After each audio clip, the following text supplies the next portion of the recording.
Hello everyone, I hope you all are doing well. तो आज की वीडियो में हम समझेंगे कि एंट्रोपी को कैसे कैलकुलेट किया जाता है इन isothermal, adiabatic, isochoric and isobaric processes में, और इससे रिलेटेड क्वेश्चंस को डिस्कस करेंगे। ठीक है, तो get ready with your pen and notebook और स्टार्ट करते हैं इस लेक्चर के साथ। तो करते हैं स्टार्ट। देखो, लास्ट वाली वीडियो में हमने एंट्रोपी का फॉर्मूला पढ़ा था, और वो फॉर्मूला क्या था? ds is equals to D Q reversible divide by में टी। एंट्रोपी को ऐसे लिख सकते हैं, बिल्कुल लिख सकते हैं। ठीक है, ओके। अब है ना, हमें एक फॉर्मूला लेकर के आना है और हम उस फॉर्मूले की पूरी डेरिवेशन स्टडी करने वाले हैं। ठीक है, तो अब आप बस अभी बैठ के आराम से देखते रहना वो फॉर्मूला हम कैसे लेकर के आएंगे with the help of this derivation. ठीक है, देखो, हमें पता है कि delta U is equals to delta Q plus में डेल्टा डब्ल्यू, ये होता है ना, हमने पढ़ा हुआ है। ठीक है, अगर आपको डी यू की फॉर्म में लिखना हो तो ये डी क्यू प्लस में डी डब्ल्यू हो जाएगा, बिल्कुल हो जाएगा। अगर आपको यहाँ से डी क्यू की वैल्यू कैलकुलेट करनी हो तो D Q will be equal to D U minus में डी डब्ल्यू हो जाएगा, बिल्कुल हो जाएगा। तो अब आप क्या करो, डी क्यू की वैल्यू को यहाँ पुट कर सकते हो, बिल्कुल पुट कर सकते हैं। तो पुट करो, तो we will get D S is equals to D U minus में डी डब्ल्यू डिवाइड बाय में टी, ये मिल जाएगा आपको, है ना। डी क्यू को आपने ये पुट कर दिया। ठीक है, अब ये टी डी यू के, हम ऐसे भी लिख सकते हैं कि डी यू डिवाइड बाय में टी, इसको टी को हम सेपरेट कर देंगे तो ये ऐसे हो जाएगा। ठीक है, ओके। अब आपने एक और फॉर्मूला पढ़ा था, वो क्या था? डेल्टा यू का, जिसके ऊपर आपने न्यूमेरिकल्स भी सॉल्व किए होंगे अगर आपको याद हो तो। Delta U is equals to N C V delta T. D U की फॉर्म में लिखोगे तो D U is equals to N C V D T, ये फॉर्मूला आ जाएगा, है ना। अब आपको क्या करो, डी यू की जगह आपने ये फॉर्मूला पुट कर देना है। पुट करके देखो क्या मिलेगा, D S is equals to N C V D T divide by में टी। अच्छा, अब आपने एक फॉर्मूला और पढ़ा था डब्ल्यू के बेसिस पे, क्या था? W is equals to minus P P external into में डेल्टा वी, एक फॉर्मूला आपने ये पढ़ा था। तो आप इसकी जगह ये पुट कर दो और आपको क्या मिल जाएगा? That is P delta we divide by में टी, ये मिल जाएगा आपको, है ना। देखो, डी यू की जगह आपने ये फॉर्मूला पुट किया N C V D T, okay. W is equals to minus P external into में डेल्टा वी होता है, ये हमें पता है, पी एक्सटर्नल इंटू में डेल्टा वी, तो आप यहाँ पी एक्सटर्नल भी लिख सकते हैं। ठीक है, तो ये क्या हो जाएगा? Plus P external D V by में डी टी। ठीक है, अब इसको डी की फॉर्म में लिखना है तो आप यहाँ पे ये साइन हटाओगे और यहाँ पे ये डेल्टा की जगह डी आ जाएगा, तो ये डी की फॉर्म में हो गया। ठीक है, अब आप सोचोगे यहाँ तो माइनस चल रहा था, यहाँ प्लस कैसे आया? देखो, अगर आपको मैं पूरा करके दिखाती हूँ तो माइनस का साइन है ही, ये क्या है? माइनस पी एक्सटर्नल इंटू में डी वी डिवाइड बाय में टी। माइनस माइनस क्या हो जाएगा? प्लस, इसलिए मैंने यहाँ पे प्लस का साइन लगाया, plus P external D V by में टी, ये हो जाएगा। ठीक है, अब आपने ये यहाँ तक आप पहुँच चुके हो बिल्कुल अच्छे तरीके से। अब आपको आइडियल गैस इक्वेशन याद होगी, क्या है? PV is equals to nRT, PV is equals to nRT equation होती है आइडियल, है ना, आइडियल गैस इक्वेशन ही होती है। ठीक है, आप यहाँ से P की वैल्यू को पुट कर सकते हो, यहाँ पे बिल्कुल पुट कर सकते हैं, करके देखते हैं। देखो, DS is equals to N C V D T by T, N C V D T by में टी, प्लस में P की जगह आपको nRT बाय में V पुट करना है, प्लस में nRT बाय में V, और ये क्या है? dV बाय में T, dV बाय में T।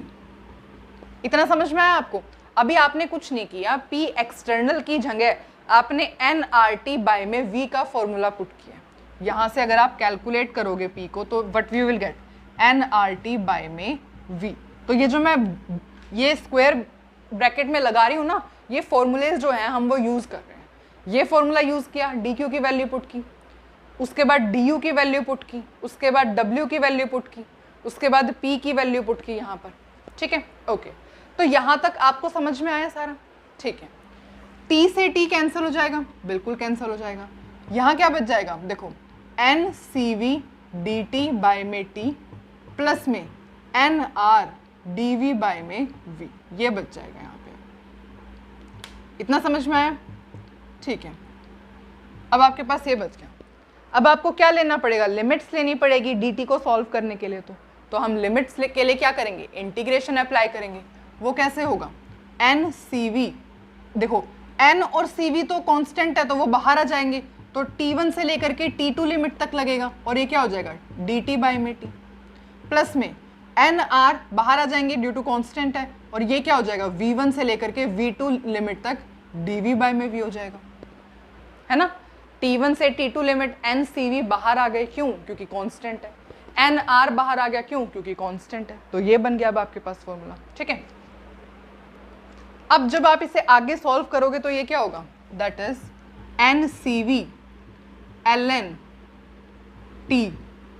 टी हो जाएगा ना ये, क्योंकि इंटीग्रेशन को आप एल एन टी की फॉर्म में लिखोगे, और लिमिट्स कहाँ से कहाँ तक है? t1 से t2 तक। Similarly N R L N V, limits कहाँ से कहाँ तक है? v1 से v2 तक लिमिट्स है। अब इसको आप सॉल्व करोगे तो क्या होगा? That is N C V L N T2 minus L N T1 plus में एन आर ब्रैकेट में एल एन V2 माइनस में एल एन V1, ये हो जाएगा, बिल्कुल हो जाएगा, है ना। एल एन ये लिमिट्स होती है, तो हम इसको T2 माइनस में T1 की फॉर्म में लिख सकते हैं, बिल्कुल लिख सकते हैं। अब आपके पास फॉर्मूला बन ही चुका है, बस आपको सिर्फ इसे अच्छे तरीके से लिखना है। क्या हो जाएगा? मैं थोड़ी इसको ऐसे छोटे उसमें लिख देती हूँ। That is P is equals to N R T by में V। तो अब आपका जो है ओवरऑल फॉर्मूला आ चुका है, that is N C V L N T2 by में T1 प्लस में N R L N V2 by में V1। किसके इक्वल चल रहा है? ds के इक्वल चल रहा है। This is the formula which you have to learn. इसकी पूरी डेरिवेशन ये है। अगर आप डेरिवेशन लर्न करना चाहते हो, इट्स योर चॉइस।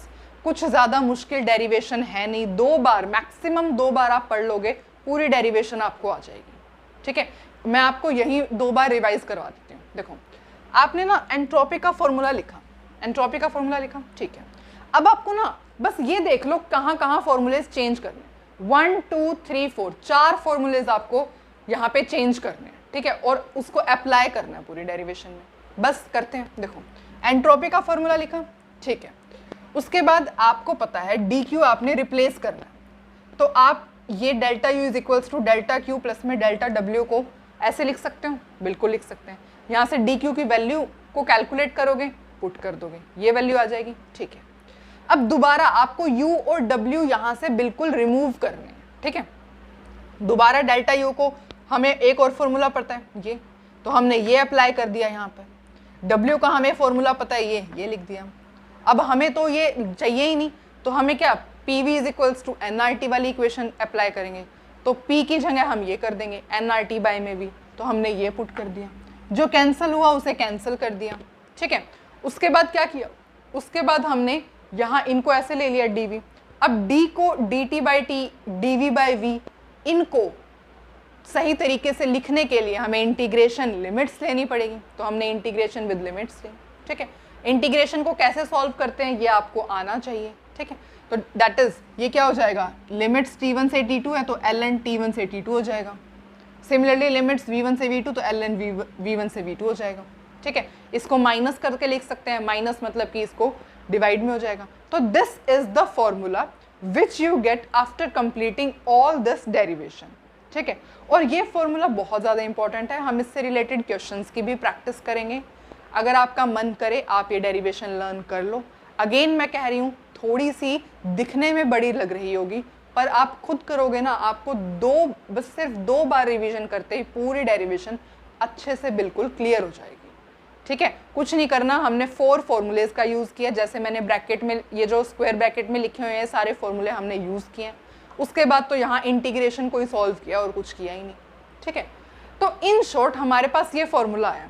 तो अब मैं ये पूरी डेरिवेशन को रब कर दूँ, आपको स्क्रीनशॉट लेना है तो आप स्क्रीनशॉट ले लो, ठीक है, ओके। तो now I am rubbing all this, और अब हम इसी फॉर्मूले से बहुत सारे फॉर्मूलेज बनाने वाले हैं, ठीक है। मतलब कि हमने जैसे एंथैल्पी के केस में isothermal, adiabatic, isochoric, isobaric process में बहुत सारे फॉर्मूलेज बनाए थे ना, सिमिलरली इस तरीके से हम इसमें से भी बहुत सारे फॉर्मूलेज डिराइव करने वाले हैं। तो करते हैं स्टार्ट, ठीक है। देखो ये क्या है, अब आप इसको डेल्टा एस लिख लो या फिर डी एस लिख लो, मर्जी आपकी है, दोनों सेम ही, ठीक है। ओके, तो आप हम डेल्टा एस ही लिख लेते हैं। चलो, delta S is equals to, ये क्या है, N C V L N T two divide by में टी वन प्लस में N R L N V two divide by में वी वन। एक्चुअली मुझे ये फॉर्मूला, सच बताऊं तो मुझे ये फॉर्मूला लर्न नहीं है, इसकी डेरिवेशन बहुत इजी है, तो मुझे अगर ज़रूरत होती है तो फिर मैं उसे डिराइव कर लेती हूँ।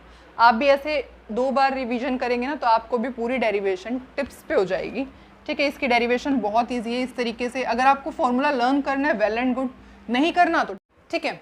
तो अगर आप इस फॉर्मूले को इन टर्म्स ऑफ सीपी लिखना चाहो तो कैसे लिखोगे, that is delta S is equals to N C P L N T two by T one plus में N R L N P one by में पी टू। ये फॉर्मूला हो गया है आपका in terms of pressure and in terms of CP, ठीक है। तो ये दोनों ही formulae you can use in solving the numericals, ठीक है। अच्छा, आपको इतना समझ में आया? Okay, very good.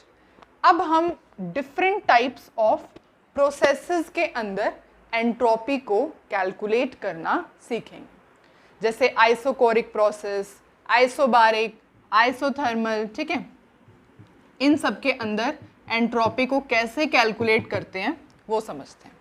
देखो, आइसो मीन्स सेम। कोरिक वर्ड किससे रिलेटेड है, वॉल्यूम से रिलेटेड है ना, मीन्स सेम वॉल्यूम। उस प्रोसेस में क्या होती है, आइसोकोरिक प्रोसेस में वॉल्यूम सेम रहती है, means V1 is equals to V2। अब इस फॉर्मूले में तो V1 V2 है नहीं, इधर है, तो इधर आप पुट करो, ठीक है। तो आप V1 को V2 पुट करोगे, what you will get, delta S is equals to N C V L N T two by T one. ये टर्म एज इट इज रहेगी, ओके। एन आर यहाँ क्या हो जाएगा, V2 को आप V1 पुट कर सकते हो, बिल्कुल पुट कर सकते हो, तो L N V1 by V1। अब आपको पता है V1 से V1 will be cancel out, ठीक है। यहाँ क्या हो जाएगा, यहाँ बच जाएगा L N T two by T one plus में N R L N one. अब यहाँ पे N R L N one हो जाएगा। 1 क्या होता है, एल एन वन की वैल्यू होती है 0, L N one is equals to 0, ठीक है। एल एन वन 0 है तो ये पूरी टर्म 0 हो जाएगी, 0 हो जाएगी, तो आपके पास एट लास्ट एंट्रोपी क्या होएगी, ये, ठीक है। तो अगर आपको एंट्रोपी की वैल्यू को कैलकुलेट करना है फॉर आइसोकोरिक प्रोसेस, तो this is the formula which you can use. Clear? Isochoric process में समझ आया आपको, ठीक है। सेम केस आइसोबारिक प्रोसेस में समझते हैं। आइसोबारिक, अच्छा, आइसोबारिक वर्ड किससे रिलेटेड है, आइसो वर्ड का मतलब सेम, एंड बारिक वर्ड, बार क्या होता है, किसकी यूनिट होती है, बार यूनिट होती है प्रेशर की, ठीक है। तो इसका मतलब क्या है, ये प्रेशर से रिलेटेड है, मींस सेम प्रेशर, मींस यहाँ पे क्या होगा, P1 will be equal to P2। अब यहाँ पर तो P1 P2 नहीं है, कहाँ है P1 P2, यहाँ पे है। इस वाले फॉर्मूले में वैल्यू पुट करो, what you will get, delta S is equals to T2 divide by में T1 प्लस में NR। अब यहाँ मैं P1 के प्लेस पे P2 पुट कर सकती हूँ, बिल्कुल, क्योंकि P1 और P2 इक्वल है, तो करो put, that is P2 divide by में P2। क्लियर? ओके, ln तो लिखना भूल ही गई, ln P2 डिवाइड बाई में P2। ओके, ठीक है। अब लिखूं NCP ln T2 divide by में T1 प्लस में NR, P2 से P2 कैंसिल, ठीक है। क्या रहेगा यहाँ पे, ln1, आपको पता है ln1 की वैल्यू क्या होती है, 0, ln1 इज 0, ये पूरी टर्म 0 हो जाएगी, पूरी टर्म 0 हो जाएगी, then at last what you will get, you will get this. ठीक है। तो अगर आपको एंट्रोपी कैलकुलेट करनी है फॉर आइसोबारिक प्रोसेस तो कौन सा फॉर्मूला यूज कर सकते हो? You can use this formula, that is delta S is equals to NCP ln T2 by में T1। Is it clear? Okay, तो आई गेस आपको आइसोकोरिक प्रोसेस, आइसोबारिक प्रोसेस के अंदर कैसे एंट्रोपी को कैलकुलेट करना है वो समझ में आया आपको? Very good. अब आइसोथर्मल प्रोसेस के केस में समझते हैं। देखो, स्पेसिफिकली मेंशन किया जाए तो आइसोथर्मल रिवर्सिबल के केस में हम एंट्रोपी को कैलकुलेट करना सीखेंगे। अब आप बताओ मुझे, आइसो का मतलब same, thermal is related to the temperature, isothermal में टेम्परेचर सेम रहेगा, ठीक है। रिवर्सिबल के केस में लास्ट वीडियो में हमने रिवर्सिबल प्रोसेस में क्या कहा था कि रिवर्सिबल प्रोसेस के केस में जो डेल्टा एस की वैल्यू होती है यूनिवर्स की, या डेल्टा एस टोटल किसके इक्वल होता है? इक्वल टू 0 होता है, या फिर ये लेस देन 0 होता है, या फिर ये ग्रेटर देन 0 होता है? जल्दी से बताओ आप। लास्ट वाली वीडियो आपने देखी है ना, हमने उसके अंदर reversible, irreversible, spontaneous, non spontaneous के केस में डेल्टा एस की क्या वैल्यू रहेगी वो हमने डिस्कस किया था लास्ट वाली वीडियो में। तो बताओ, मैं बताती हूँ। देखो, रिवर्सिबल के केस में डेल्टा एस यूनिवर्स या फिर डेल्टा एस टोटल की वैल्यू 0 के इक्वल होती है। समझ में आया आपको? ठीक है, तो आपको ये सब चीजें आनी चाहिए। क्लियर? ओके, आगे बढ़ते हैं। तो यहाँ पे क्या है, डेल्टा एस यूनिवर्स किसके इक्वल होता है? अब ये फॉर्मूला तो पता ही होगा, delta S of system plus में डेल्टा एस ऑफ सराउंडिंग, ये तो आपको पता ही है। डेल्टा एस यूनिवर्स की वैल्यू 0 है, 0 पुट करो, ये क्या हो जाएगा? Delta S system plus delta S of surrounding. यहां से अब आप 0 को तो कोई वैल्यू नहीं है, ये यहाँ पे लेफ्ट हैंड साइड में चला जाएगा, तो क्या हो जाएगा? Delta S of system is equals to minus delta S of system is equals to delta S of surrounding, ये वैल्यू आ जाएगी। या फिर आप इसको ऐसे लिख लो, बात तो सेम ही है, delta S of system is equals to minus delta S of surrounding, one and the same thing. ठीक है, अच्छा, अब ये निकालने का क्या मतलब हुआ है ना, ये हमने क्यों कैलकुलेट किया है? हमें तो एंट्रोपी की वैल्यू चाहिए थी, तो हमने ये क्यों कैलकुलेट किया? अब हम ये समझते हैं। देखो, इतना समझ में आया आपको? ओके, तो मैं ये लिख देती हूँ। मतलब अब आपने देखा है कि delta S of system is equals to delta S of surrounding, ये आपने कैलकुलेट कर लिया। ओके, पर अब तक हमारे पास कोई वैल्यू तो आई नहीं है, तो वैल्यू को देखते हैं। देखो, डेल्टा एस सिस्टम की वैल्यू देखते हैं, delta S of system. Isothermal process के केस में टेम्परेचर इज कांस्टेंट, टेम्परेचर अगर कांस्टेंट है इसका मतलब क्या है? T1 is equals to T2। बस कुछ भी नहीं करना, इस फॉर्मूले में इस फॉर्मूले में दोनों में वैल्यू पुट कर दो और आंसर निकाल दो। सबसे पहले ये फॉर्मूला अगर हम यूज करते हैं तो देखो, डेल्टा एस सिस्टम की क्या वैल्यू हो जाएगी?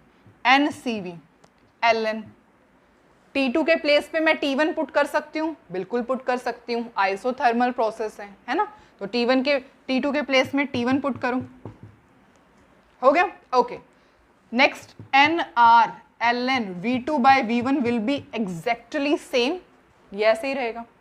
ओके, T1 से T1 कैंसिल, ln क्या हो जाएगा? यहाँ पे 1 हो जाएगा, दिस विल बिकम ln 1 की वैल्यू आपको पता है 0 होती है, ये पूरी टर्म क्या हो जाएगी? 0 हो जाएगी। 0 मल्टीप्लाई बाय समथिंग इज 0, है ना, ये 0 हो जाएगी। तो अब आपके पास क्या बचा?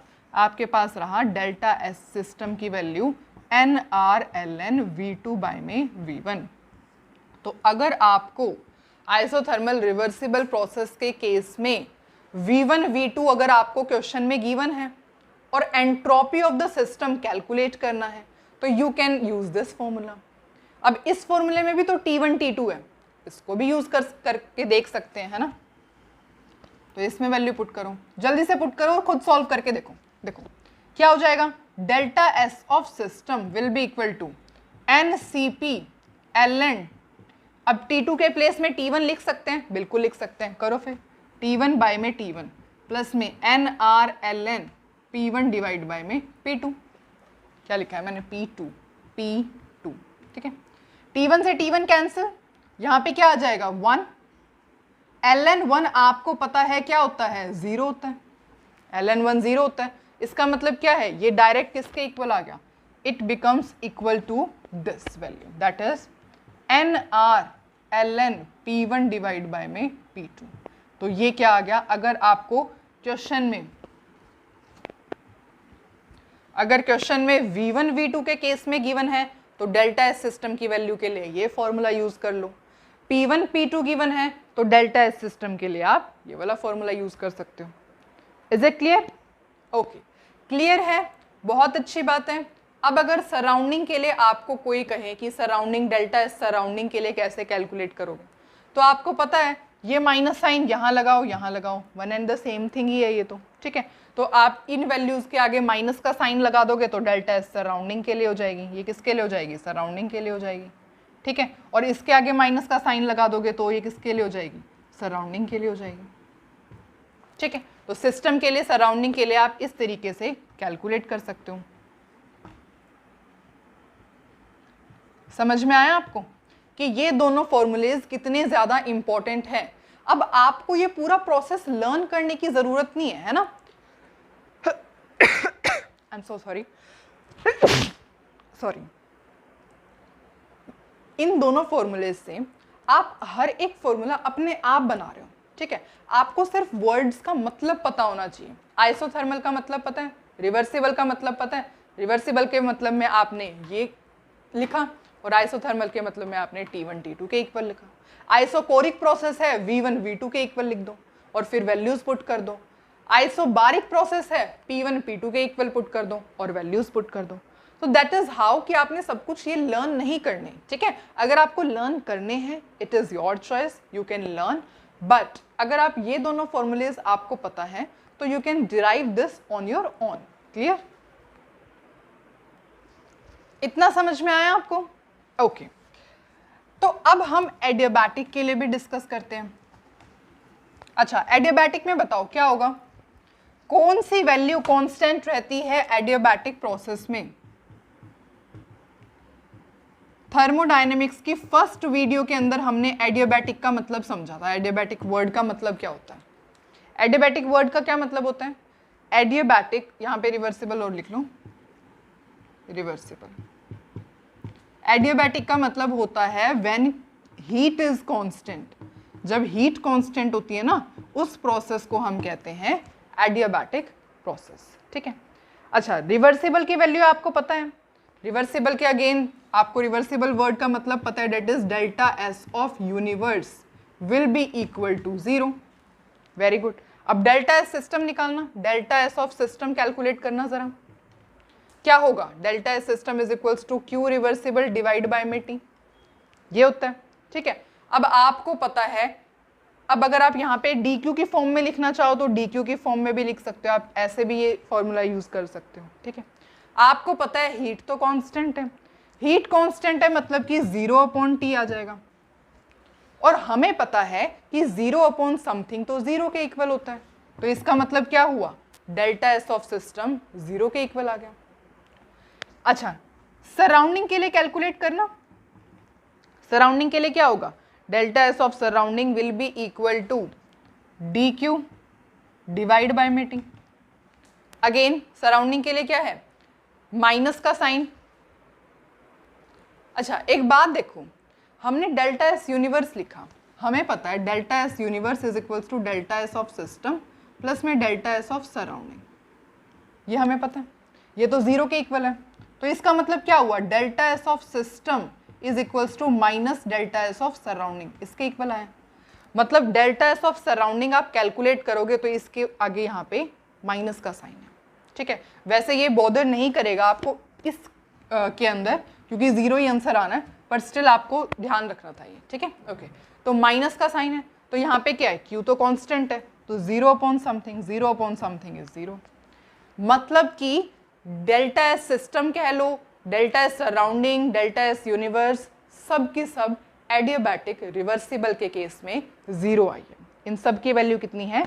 0। ठीक है, तो जब डेल्टा एस 0 हो जाता है, क्यू की वैल्यू 0 हो जाती है, उस प्रोसेस को हम क्या कहते हैं? Isoentropic process. ठीक है, that process is known as isoentropic. एक स्पेशल वर्ड यूज किया जाता है isoentropy when delta S 0 and Q 0। और ये किस प्रोसेस में आएगा? एडियाबैटिक रिवर्सिबल प्रोसेस के केस में। इतना समझ में आया आपको? आइसोथर्मल हमने पढ़ लिया, एडियाबैटिक पढ़ लिया, आइसोबारिक पढ़ लिया, आइसोकोरिक पढ़ लिया। ठीक है, सब के सब आपने पढ़ लिए हैं इन दोनों फॉर्मूलेज की हेल्प से। अब आपको पता लग ही गया होगा कि these formulas are quite useful. Okay, very good. तो अब जो है हम क्वेश्चंस की प्रैक्टिस करने वाले हैं। क्वेश्चंस की प्रैक्टिस करने से पहले एक और चीज़ है, उसके बारे में और देख लेते हैं। वैसे तो आपको पता है, लेकिन फिर भी मैं करवा देती हूँ। ठीक है, देखो, अगर आपको एंट्रोपी चेंज कैलकुलेट करना हो ड्यूरिंग केमिकल रिएक्शन, कोई केमिकल, दिस इज रिएक्शन, ठीक है, कोई केमिकल रिएक्शन आपको गिवन है और उस केस में आपको एंट्रोपी चेंज कैलकुलेट करना है। कैसे कैलकुलेट करो? कैसे कैलकुलेट करेंगे? That is delta S is equals to sum of entropy of product minus sum of entropy of reactant. ठीक है, इस तरीके से आप केमिकल रिएक्शन में एंट्रोपी चेंज को कैलकुलेट कर सकते हो। क्वेश्चन सॉल्व करें इससे रिलेटेड। ओके, तो अब आपको ये क्वेश्चन सॉल्व करना है।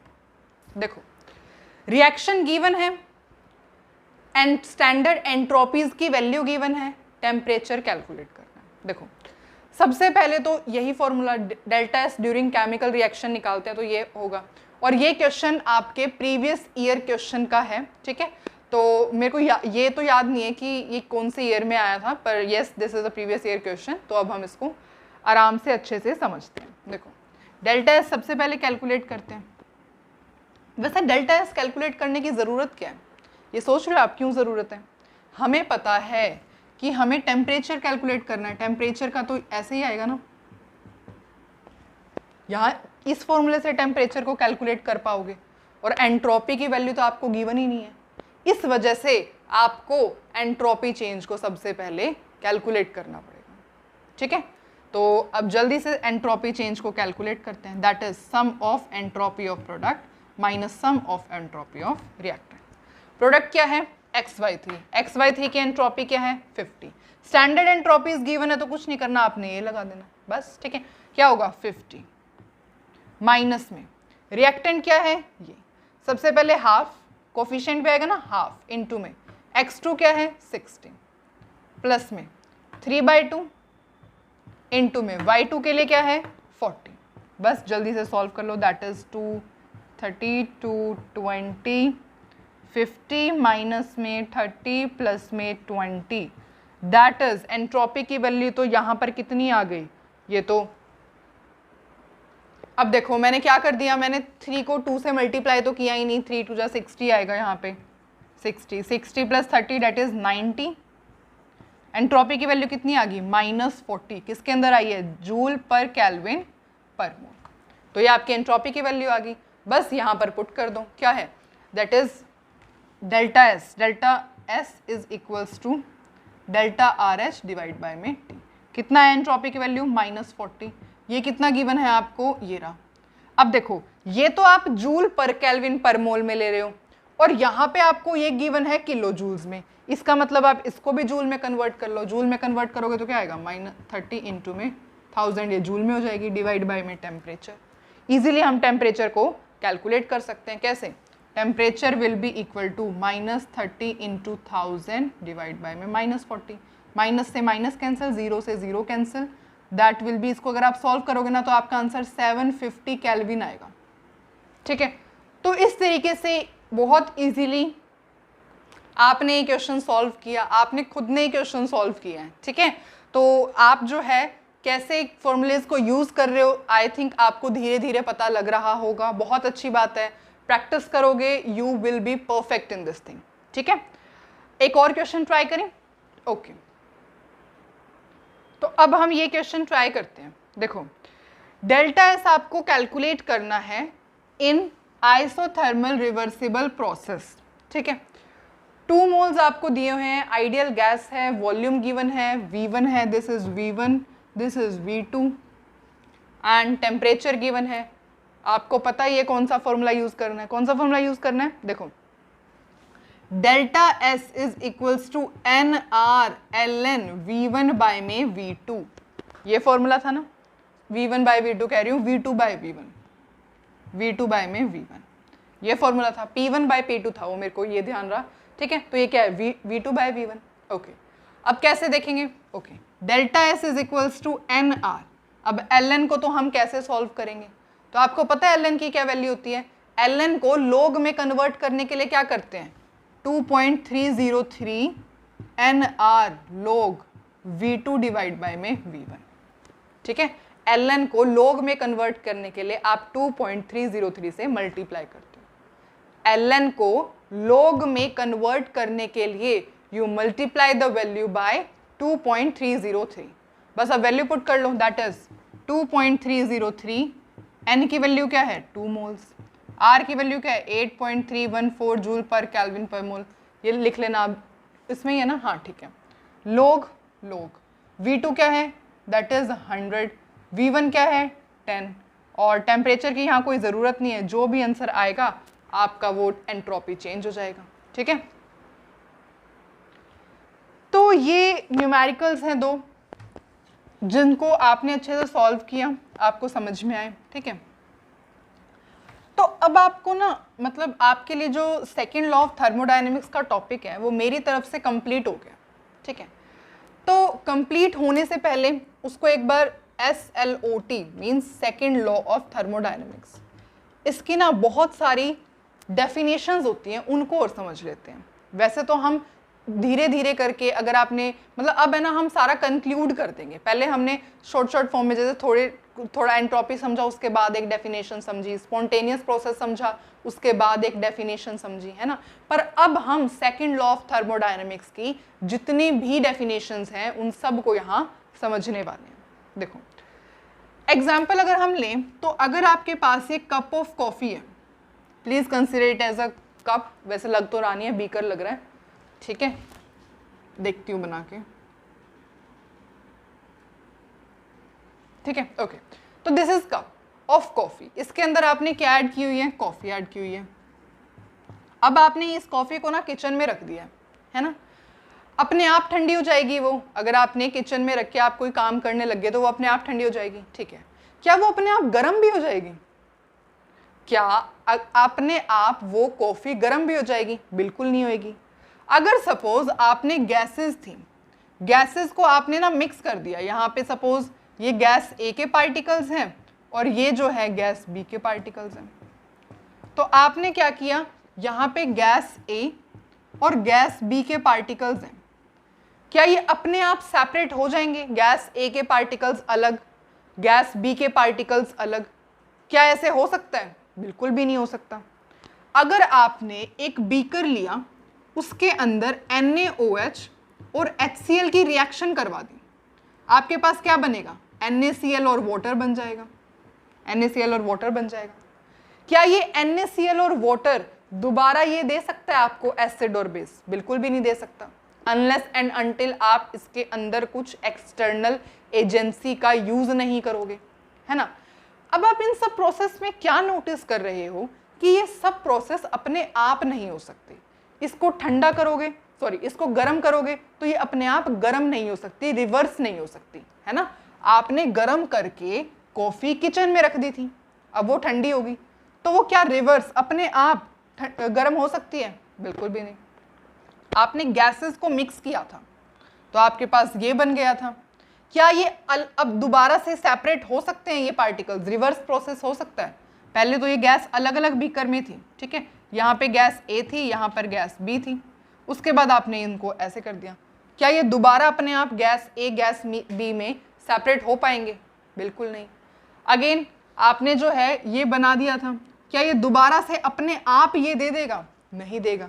इसका मतलब क्या है? इसका मतलब है जो सेकेंड लॉ ऑफ थर्मोडायनेमिक्स की फर्स्ट स्टेटमेंट होती है वो क्या है कि जितने भी स्पॉन्टेनियस प्रोसेस हैं, all spontaneous process are thermodynamically irreversible in nature. कैसे होते हैं? इरिवर्सिबल होते हैं। ठीक है, जब तक जो है आप एक्सटर्नल एजेंसी का यूज नहीं करोगे तब तक वो प्रोसेस रिवर्स नहीं हो जाएंगे। ठीक है, जितने भी स्पॉन्टेनियस प्रोसेस है वो थर्मोडायनेमिकली इरिवर्सिबल होते हैं। पर with the help of external agency तो आप ये काम करवा सकते हो, है ना। अगर आप इसको दोबारा गर्म करोगे तो ये दोबारा तो गर्म हो जाएगी। इसका मतलब क्या है? विदाउट द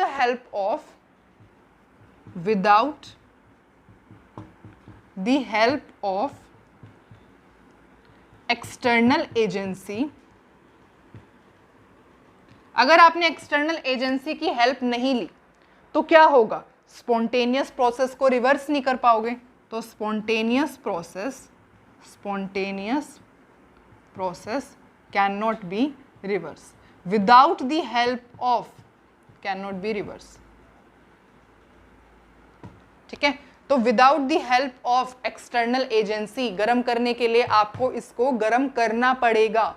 ठीक है, ये इसमें कन्वर्ट करने के लिए आपको कुछ ना कुछ करना पड़ेगा। ठीक है, तो अगर आप एक्सटर्नल एजेंसी की हेल्प नहीं लोगे तो ये प्रोसेस रिवर्सिबल नहीं हो पाएंगे। इतना समझ में आया आपको? ठीक है, ओके, इतना समझ में आया, बहुत अच्छी बात है। अच्छा, एक और एग्जाम्पल देखते हैं। देखो, जो ट्रेन का इंजन होता है ना, जो ट्रेन का इंजन होता है उसके अंदर क्या होता है? वो जो जितनी भी हीट है ना उस इंजन में, वो पूरी ट्रेन को चलाने में यूटिलाइज नहीं होती है। ठीक है, आप ऐसे मतलब लिख सकते हो, मैं आपको बता देती हूँ।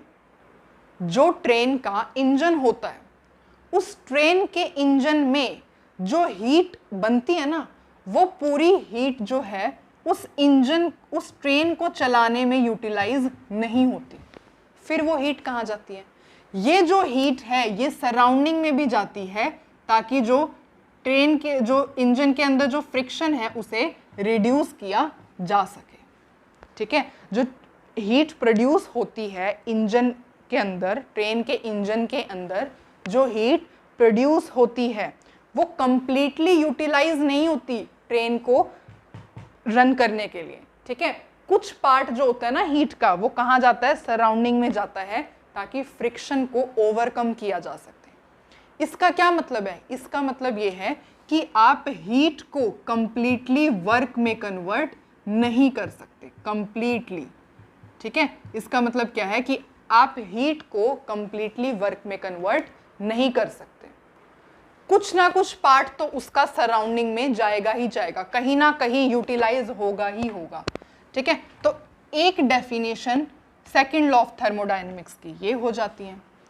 अच्छा, नेक्स्ट डेफिनेशन की अगर हम बात करेंगे तो वो आपको पता ही है, बस मैं डायरेक्ट आपको बता देती हूँ कि जितने भी स्पॉन्टेनियस प्रोसेस होते हैं, स्पॉन्टेनियस प्रोसेस में जो एंट्रोपी होती है that is always greater than zero, zero से हमेशा ग्रेटर होती है। और ये एंट्रोपी किसकी है? This is entropy of universe.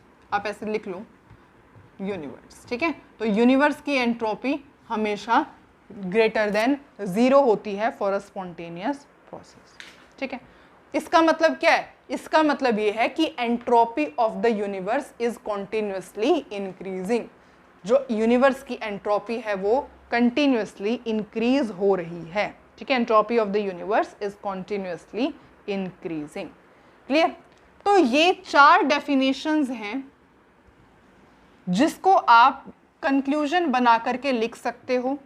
ये अगर आपको ध्यान हो तो हमने इसके हर एक के एग्जाम्पल डिस्कस किए थे, पर बस अब हमने क्या किया, इनको जो है बिल्कुल कंक्लूड कर दिया कि सेकंड लॉ ऑफ थर्मोडायनेमिक्स के ये सब रिजल्ट्स हैं। समझ में आया आपको? जितने भी स्पॉन्टेनियस प्रोसेस होते हैं, जितने भी आप नॉर्मल लाइफ में प्रोसेस देखते हो, जितने भी नेचुरली अकरिंग प्रोसेस होते हैं, वो इरिवर्सिबल होते हैं। अगर आपने उनको रिवर्स करना है तो आपको एक्सटर्नल एजेंसी का यूज़ करना पड़ेगा। जैसे कि चाय जब आपकी ठंडी हो रही है, कॉफ़ी जब आपकी ठंडी हो रही है, तो आपको उसे दोबारा गर्म करने के लिए गर्म करना पड़ेगा, एक्सटर्नल एजेंसी का यूज़ करना पड़ेगा। ठीक है, कंप्लीटली हीट आप कंप्लीटली वर्क में कन्वर्ट नहीं कर सकते, क्योंकि जो ट्रेन का जैसे एग्जांपल हमने लिया ना, ट्रेन का इंजन है, उसके अंदर जो हीट प्रोड्यूस होती है वो पूरी हीट नहीं ट्रेन को चलाने में हेल्प कर पा रही है। कुछ ना कुछ ऑफ हीट उसकी सराउंडिंग में जा रही है ताकि फ्रिक्शन को रिड्यूस कर पाए। ठीक है, तो completely heat can not be converted into completely work. और आपको पता है ये यूनिवर्स की एंट्रोपी हमेशा इंक्रीज कर रही है, entropy of the universe is continuously increasing. तो ये सब है सेकेंड लॉ ऑफ थर्मोडायनेमिक्स के कुछ रिजल्ट्स, कुछ conclusion. Second law of thermodynamics हमने बहुत ज़्यादा अच्छे से क्लियर किया है ना, आई गेस आपको समझ में भी आया हो। अब बस एक चीज़ और है, डेट इज़ फ्लोट और स्लोट को। अब फ्लोट और स्लोट क्या है, एक्चुअली हम इनको शॉर्ट फॉर्म में ऐसे लिख दें, पूरा फर्स्ट लॉ ऑफ थर्मोडायनेमिक्स लिखने की बजाय first law of thermodynamics, second law of thermodynamics, float और स्लोट। ठीक है, तो इन दोनों के अगर आप कंक्लूजन, इन दोनों ही लॉज की कंक्लूजन देखोगे तो क्या है कि जो एनर्जी होती है ना, फर्स्ट लॉ ऑफ थर्मोडायनेमिक्स के अकॉर्डिंग क्या है, energy of universe is constant. Energy जो होती है यूनिवर्स की वो क्या है, कांस्टेंट है। Whereas second law of thermodynamics के अकॉर्डिंग क्या है, जो एंट्रोपी है, entropy of universe, entropy of universe is increasing continuously increase कर रही है and is trying to reach the maximum value. इतना समझ में आया? Very good. तो यहाँ पर हमने entropy, second law of thermodynamics, spontaneous, non spontaneous, isothermal, adiabatic, isochoric, जितने भी प्रोसेस हैं उन सब के बारे में डिस्कशन किया है। आई होप आपको ये लेक्चर यूजफुल रहा हो, आपको सब अच्छे से समझ में आया हो। ठीक है, तो अब हम मिलेंगे नेक्स्ट वीडियो में। Till then take care.